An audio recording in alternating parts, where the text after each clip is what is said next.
The BLA claims 90 Pakistani soldiers were killed, but the official death toll is 5, plus 30 soldiers injured.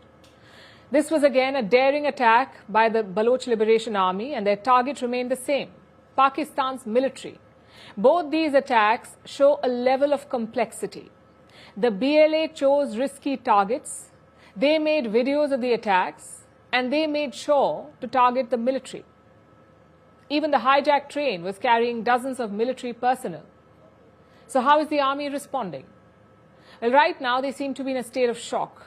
Clearly, the generals did not anticipate this. Tomorrow, they're expected to brief Pakistani lawmakers. After that, the parliament will hold a closed-door session.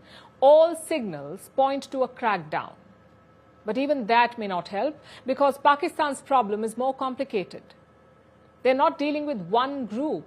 They are dealing with multiple groups, like the BLA in Balochistan and the Pakistani Taliban or the TTP in Khyber Pakhtunkhwa. Different groups, different tactics, different ideologies, but the same enemy, Pakistan's military. These groups have become emboldened since 2021. That's when the Afghan Taliban took power in Kabul. They have been giving shelter and weapons to these groups. Sound familiar, doesn't it? A rogue regime supporting terrorists against a neighbor. It's what Pakistan does to India. But right now, Afghanistan is doing it to them.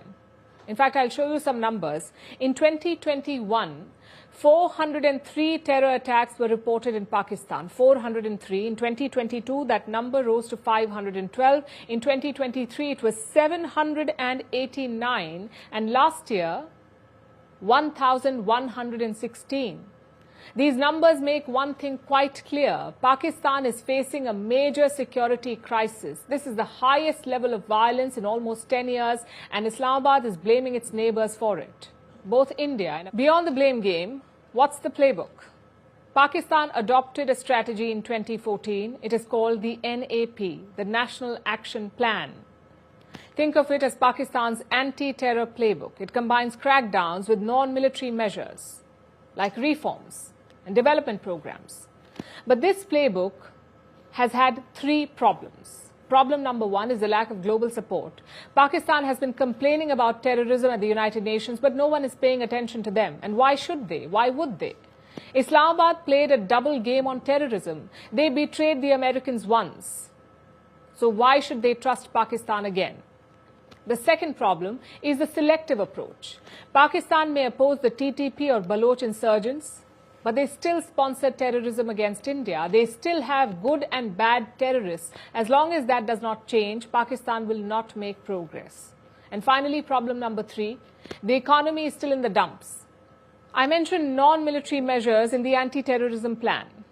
Measures like giving jobs to young people, building critical public infrastructure, and ensuring overall prosperity. Pakistan has not been able to do that, but frankly, none of this should surprise anyone. Pakistan created a radicalization factory. What else would it produce except terrorists?